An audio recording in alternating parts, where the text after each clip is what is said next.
Hey guys, welcome back to my channel. तो पिछले video में मैंने अपलोड किया था 12th का सिलेबस केमिस्ट्री का। तो आज हम स्टार्ट कर रहे हैं ऑर्गेनिक केमिस्ट्री 12th बोर्ड की एनसीईआरटी बेस्ड है। तो मैंने सोचा ऑर्गेनिक केमिस्ट्री में हेलो एल्केन्स और हेलो एरिन्स आपका फर्स्ट चैप्टर है, वो स्टार्ट करने से पहले कुछ बेसिक नोट्स है जो मैंने प्रिपेयर किए वो आपके साथ शेयर करते हैं।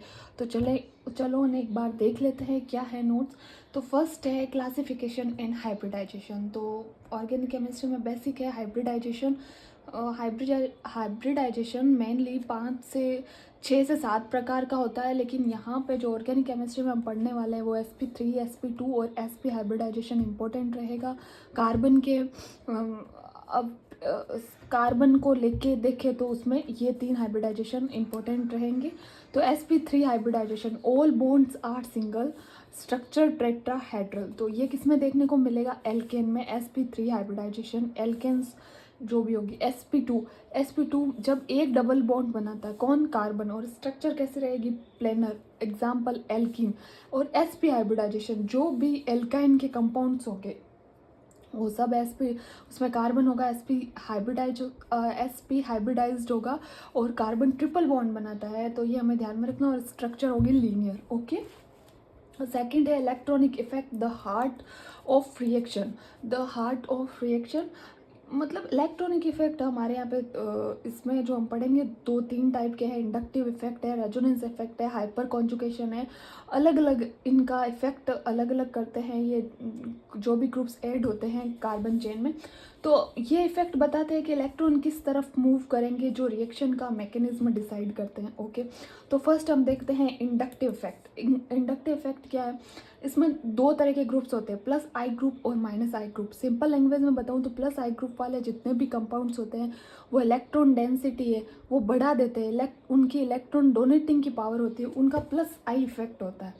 ओके। सो माइनस आई वाले वो इलेक्ट्रॉन विड्रॉइंग टाइप होते हैं, जो इलेक्ट्रॉन को पुल करते हैं, यहाँ पे लिखा हुआ है। तो माइनस आई वाले हैं NO2 ClOH हाइड्रोक्साइड ग्रुप, और प्लस आई वाले है CS3 C2H5। ठीक है। अब नेक्स्ट हम बात करते हैं resonance mesomeric effect. Okay. Pi electrons का डीलोकेलाइजेशन, ये मॉलिक्यूल्स को स्टेबिलिटी देता है। डीलोकेलाइजेशन मतलब डबल, सिंगल, डबल। तो इनका इलेक्ट्रॉन का क्या होगा? पाई इलेक्ट्रॉन्स का मूवमेंट होगा। पाई इलेक्ट्रॉन्स का इसका सबसे अच्छा एग्जांपल है बेंजीन। बेंजीन को खोल के देखें, बेंजीन को अगर हम खोल के देखें तो बेंजीन की ये स्ट्रक्चर होती है, हमें पता है। तो इन इलेक्ट्रॉन्स का मूवमेंट होता रहता है रिंग में, तो ये इसको स्टेबलाइज्ड करता है। ये यहाँ पे मूव होगा तो माइनस चार्ज आएगा। ये हम आगे पढ़ेंगे नेक्स्ट चैप्टर्स में। अब है हाइपर कॉन्जुगेशन, ये टर्म, इसमें कार्बोकेटाइन और एल्कीन की स्टेबिलिटी चेक की जाती है इससे। तो ये जो सब टर्म है ना बिल्कुल डिटेल में पढ़ेंगे हम आगे, जिस जिस चैप्टर में आएगा। बस एक ये बेस तैयार किया है जो मैं आपके साथ शेयर करूँ। फिर है रिएक्शन इंटरमीडिएट्स। इनका क्या मतलब होता है? रिएक्शन इंटरमीडिएट जो रिएक्शन के बीच में बनते हैं, उससे आगे फिर रिएक्शन प्रोसीड होती है और हमें फाइनल प्रोडक्ट प्राप्त होता है। ओके। तो रिएक्शन इंटरमीडिएट बिल्कुल पूरी ऑर्गेनिक केमिस्ट्री में 3 तरह के ही बनेंगे, कार्बोकेटाइन, कार्बोएनाइन और फ्री रेडिकल्स। ओके।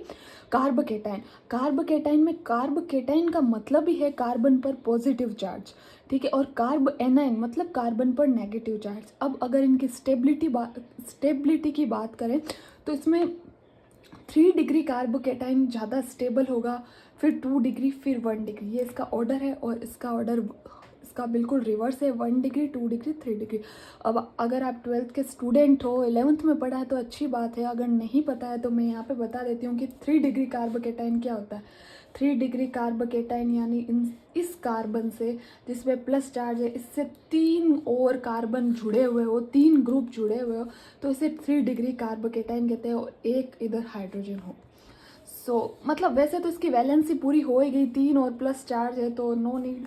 बस इस कार्बन से 3 ग्रुप जुड़े हो तो ये 3 डिग्री हो गया, अगर 2 होंगे तो 2 डिग्री होगा, और अगर एक सीधी लंबी चेन है तो वो होगा 1 डिग्री। कार्बोएनाइन, इसका स्टेबिलिटी ऑर्डर बिल्कुल इसका रिवर्स है, और यहाँ से क्वेश्चन बनते हैं। तो रिएक्शन मैकेनिज्मों में भी हम ये ध्यान रखना, SN1 SN2 जो आपके रिएक्शंस आएगी उनमें भी बिल्कुल। और तीसरा है फ्री रेडिकल। फ्री रेडिकल उन्हें कहते हैं कि मैं आपको समझा दे रही हूँ फ्री रेडिकल क्या होता है। कार्बन और कार्बन, अब अगर इसका होमोलाइटिक क्लीवेज होता है तो एक बॉन्ड में हमें पता है 2 इलेक्ट्रॉन होते हैं, तो अगर इसका होमोलाइटिक क्लीवेज होगा तो एक इलेक्ट्रॉन इस पे जाएगा, एक इलेक्ट्रॉन इस पे जाएगा। हमें पता है एक बॉन्ड में 2 इलेक्ट्रॉन होते हैं, तो ये जो स्पीसीज़ बनेगी इस पे ये फ्री रेडिकल, इसे बोलते हैं फ्री रेडिकल। और ये क्या है, अनपेयर्ड इलेक्ट्रॉन वाले एटम्स। तो ये दोनों स्पीसीज़ है, ये फ्री रेडिकल स्पीसीज़ है। तो मैकेनिज्म में 3 प्रकार के रिएक्शन इंटरमीडिएट बनते हैं, ये हमें पता चल गया। अब हम किसी भी तरह की मैकेनिज्म पढ़ेंगे तो ये आपके क्लियर होना चाहिए।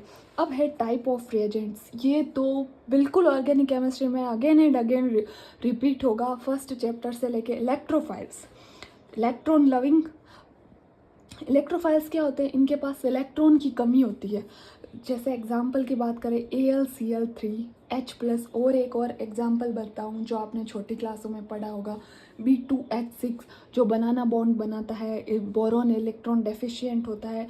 और अगर एडवांस लेवल की बात करूँ, नेट लेवल की, तो इसमें बैक बॉन्डिंग होती है जिसकी वजह से ये अपनी स्टेबिलिटी, अपना ऑक्टेंट कंप्लीट करता है। तो B2H6 भी है जो एक इलेक्ट्रोफाइल, मतलब एक एग्जाम्पल दे सकते हैं हम यहाँ पे, मैं आपको समझाने के लिए बता रही हूँ।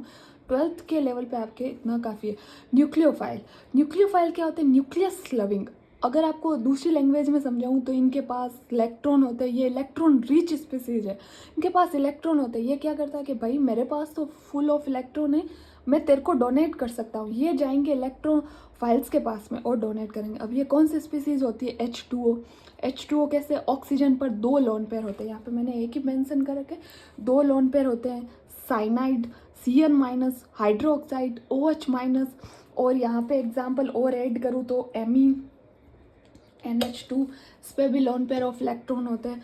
तो ये जो स्पीसीज होती है वो होती है न्यूक्लियोफाइल, ऑलवेज इलेक्ट्रॉन रिच होते हैं। और ये इलेक्ट्रॉन डेफिशिएंट होते हैं, इलेक्ट्रॉन लविंग कहते हैं, ये इलेक्ट्रॉन्स को अट्रैक्ट करते हैं अपनी ओर क्योंकि इलेक्ट्रॉन डेफिशिएंट होते हैं।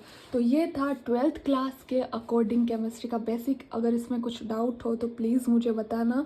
और ये मेरा फर्स्ट वीडियो है 12th क्लास के लिए, तो गाइज आगे स्टे ट्यून ज़रूर बने रहना। मैं नेक्स्ट चैप्टर की भी सीरीज़ लाने वाली हूँ soon. Thank you, have a nice day. Radhe Radhe, जय श्री कृष्ण।